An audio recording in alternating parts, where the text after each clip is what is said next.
Today I'm going to explain the movie called LIVERLEAF, released in the year 2018.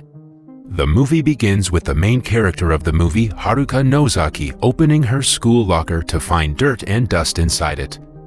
She is then approached by a handsome and smart classmate, Mitsuru Aiba, who asks her if she is waiting for someone. Nozaki replies yes, and Aiba greets her goodbye. Later, while Nozaki is returning home, she is bullied by her classmates. They have stolen her shoes away from the locker and throw them in a pit full of mud, teasing her. Nozaki gets down inside the pit but trips on the mud to get all dirty. She just picks up her shoes and the girls begin throwing her belongings from the bag all over the place. Tachibana mentions that they are doing it because she played with the feelings of another girl, Taiko, but Taiko denies it and says that it has nothing to do with Aiba. Nozaki silently gathers her belongings and walks back home. When Nozaki reaches home, her sister Shuko starts crying seeing her in this miserable condition. Her father and mother also join them in a family hug. The next day, Nozaki's father goes to her school to complain about the bullying going around. He tells everything to Miss Minami, but she seems to be ignoring the complaint. She rather suggests she should not come to school until her graduation is completed. Later, Nozaki returns to her classroom where she finds the three ladies scratching on her desk. They also throw sawdust at her face. On the other hand, Nozaki's father is kicked by Nozaki's classmate Kuga while he is returning from the meeting with Minami, which makes him fall down the stairs. In the classroom, while Miss Minami is teaching, we can see blood dripping on Nozaki's desk from a dead crow placed in front of her. Kuga tries to call Minami to inform her about the crow, but she again seems to ignore the call. Aiba and Kuga get into the chat and stand in front of each other. Meanwhile, Taiko writes something on the paper and passes it to in front, which ends up hitting Miss Minami. Minami then panics and moves out only to puke, which gives the students a chance to make fun of her behavior. In the evening, when Nozaki reaches home, she is surprised to see her dad injured. Her dad mentions that she should not go to school if she is feeling scared or bullied. He also says that they shifted here because of his job and it's his responsibility to protect them. The next morning, Nozaki has a fever and her mother suggests she not go to school and keep resting. Later, her sister arrives and asks her if she's okay. Hearing that she's alright, Shuko starts dancing and jumping all over. We are then taken back to the scene of the school where the ladies are reminiscing about Nozaki. They decide to send someone to check for Nozaki to be okay. A classmate named Rumi is taken as a help to enter her house and make her come to school every day. She is also threatened that if she is unable to do so, she will be the next target. Rumi then visits her home and finds her sleeping on the bed. She sits down on the floor and asks Nozaki if she is all okay. When Nozaki tells her that she won't be coming to school before graduation, Rumi bursts out saying that if she doesn't come to the school, they will target and torture her. Rumi then clicks some pictures of her and asks her for a music CD for the proof that she has visited Nozaki. The next day, when Nozaki is still absent at school, Rumi is kept inside a cupboard in the classroom and the ladies, including Taiko, start torturing her.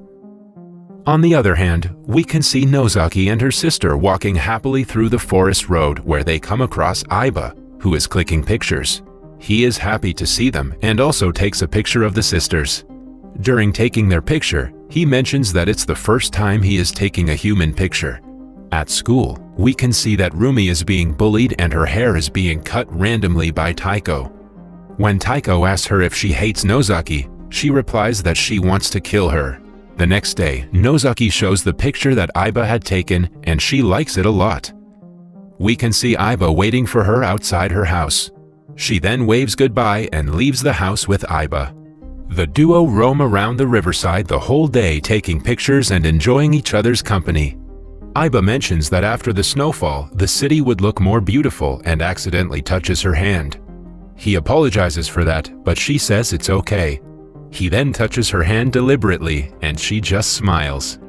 While they're returning to their home at night, they notice the college bullies walking past them looking at Nozaki's house. Nozaki then notices from afar that her house is on fire. She then rushes to her house where a crowd had gathered. She tries to enter inside the burning house, but Aiba and the crowd stop her. She cries in fear and loss. Then Aiba enters the house and takes out the body of her little sister, which is severely burnt but is breathing. She is then taken to the hospital in an ambulance immediately. Her father and mother seem to have died inside the house. We are then cut to the scene at the hospital where Nozaki's grandfather visits her. She is waiting outside the ICU where her sister is kept. She is now living with her grandfather at his house. At school, the group of bullies are afraid by thinking that if anyone finds out that the fire is caused by them, they will be screwed. The two ladies are especially more afraid as they cannot believe that they have burned people alive. However, some of them seem to have no regret that they have burnt down a family. In the next scene, when Taiko is at home, her father mentions that she will be doing whatever he says and he will decide her future. Taiko mentions that she wants to be a beautician, but he ignores her. He leaves the home without informing when he will return back. The next day, everyone is surprised to see Nozaki coming to school. She is informed by Aiba that she should not force herself to come to school. Inside the classroom, when she asks the two girls about something, both of them rush outside.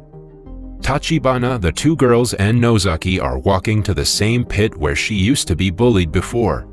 The two girls try to stop Tachibana, but she stabs Nozaki with a pin and makes her fall into the pit. She also mentions that they had set the fire in her house. When Tachibana tries to attack Nozaki with a knife, she is attacked by a nail. Nozaki then beats Tachibana to death. The other two girls try to escape and apologize to Nozaki, but she does not spare them and eventually kills them. Before dying, one of them mentions that all of the fire plan was of Kugo. Next day at school, when three of the girls are absent, Kugo and the other two start to worry. Further, noticing the police officers outside the school, they panic and Kugo mentions returning home as it is very cold. On the way back, he meets Nozaki and tries to bully her again. When he pushes her, he is stabbed by Nozaki. He runs to save his life but falls down the slopes and is severely injured. Nozaki then leaves him alone to die in the cold. The next day, because of the heavy snowfall, Grandpa tells Nozaki that the school will remain closed and she can rest all day. Meanwhile, Aiba comes to visit Nozaki. Grandpa mentions that he's going to take Nozaki and her sister Shuko back to Tokyo after her graduation. He also asks Aiba to take care of her and to protect her. At Rumi's house, she gets a call from the two boys who informs her that the three girls, including Kuga, are missing. He also adds that Nozaki has killed all of them and is coming after her. He threatens her to make a move before she kills her and says that they are going to finish her tomorrow. Next morning, Nozaki is out on her own through the woods. When she stops by to admire the liverleaf flower, she is attacked by the two guys. They underestimate Nozaki and decide to split up to hunt her. Ikegawa finds her and makes her fall onto the ground. He mentions that he likes her a lot and tries to kiss her, but she denies. Then he tries to force her to kiss, but suddenly is attacked by pliers by Nozaki.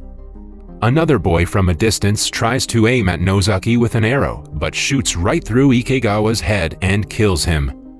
When he tries to attack Nozaki, she stabs him and kills him too. In the next scene, we can see the parents of the three girls at the school trying to complain about the missing girls. The next day, Aiba comes to visit Nozaki and the two go out for a walk. They reach the same place from where Aiba mentioned that the city would look good with snow covering it. They kiss for the first time and Aiba promises to protect her. At home, Aiba tells her grandmother that he would like to go to Tokyo for further study and wants to live with Nozaki as she has nobody to count on. We are then cut to the scene where Rumi is near the pit where Nozaki was bullied. She slides down the pit to find the dead bodies of the three girls. She is very frightened to see that and tries to call Taiko to inform about all this. However, Taiko does not answer any of her calls. While bullying Rumi, she had mentioned earlier that she would like to kill Nozaki. We are shown footage from the past where she mentions that she would make her burn inside her house, pouring kerosene all over. We are shown that Rumi is carrying a gallon of kerosene with her towards Nozaki's house. Taiko prefers to return to her home and the other continues to move forward. In the next scene, we can see Taiko coming to visit Nozaki at her house. After finding no one at the house, she starts to return back. On her way back, she notices Nozaki and stops to meet her. She returns the music CD which Rumi provided her and mentions that she has been listening to it all night. When the footage of their earlier friendship is shown, it turns out that they were best friends earlier, and when Nozaki started being closer to Aiba, their friendship was affected. When Taiko is about to return home, she apologizes to Nozaki for whatever she has done to her. On her way home, Taiko is attacked by Rumi with a knife. Rumi succeeds in injuring her legs and is happy to see Taiko scream. She then approaches to kill her, but is kicked by Taiko. Taiko manages to make a cut on her face, but still Rumi stabs her on her chest and runs away from there. In the next scene, Aiba calls Nozaki to inform her that he will join her in Tokyo, and both of them can live together. Nozaki replies that she won't be going to Tokyo and would rather stay there. After that, we can see some blood in Aiba's hand. He is also very angry to hear Nozaki refusing him. He slams the telephone and goes to his grandmother, who is severely injured by him. It turns out that Aiba attacked his grandmother to be with Nozaki. It is also revealed that he has killed his father and mother too.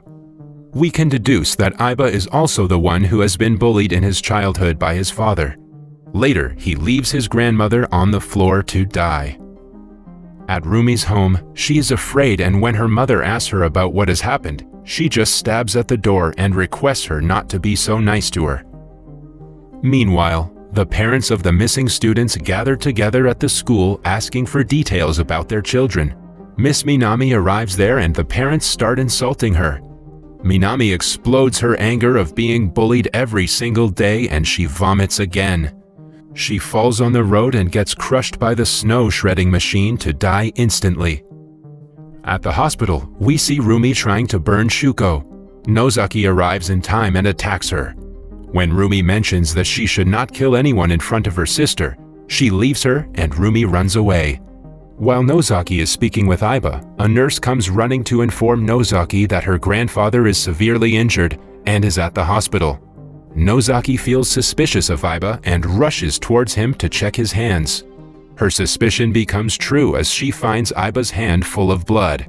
He further adds that the wound is because he tried to convince her grandmother a night before. Rumi arrives there and explains how she and other guys lit fire to her house. It turns out that they burned her mother alive outside their house. Rumi mentions that she loved the smell of the fire. When Nozaki's father arrived for help, another guy shot him on the leg. Rumi then started throwing kerosene all over his body along with Shuko. Though others tried to stop her, Rumi was the one who lit him on fire along with the little sister. After hearing this, Nozaki tries to attack her but gets stabbed by Rumi. Aiba brutally attacks Rumi and in this act throws his bag towards Nozaki. Nozaki finds a picture of her father and sister burning alive. Aiba had taken a picture of them before saving her sister. Nozaki is angry to see the picture, and Aiba tries to explain that he took it because he was intrigued by his act. Nozaki then takes out the knife from her stomach and tries to attack Aiba. After she attacks, Aiba gets angry at her and starts punching her in the face. Right then, Aiba picks up his camera to take a picture of her face. He notices the liver leaf blooming and starts taking its pictures. He tells Nozaki to promise him that she will stay with him, otherwise he will leave her to die in the cold. Meanwhile, Nozaki picks up the bow and arrow of the guy she killed before and shoots right through the camera into the eyes of Aiba, killing him. After he dies, she starts moving forward towards her home, but is badly injured. She takes out and has a look at the necklace her sister gave her and falls flat on the road. In the last scene, we see Taiko taking her graduation certificate. She reaches towards their classroom and remembers how she and Nozaki used to be friends together.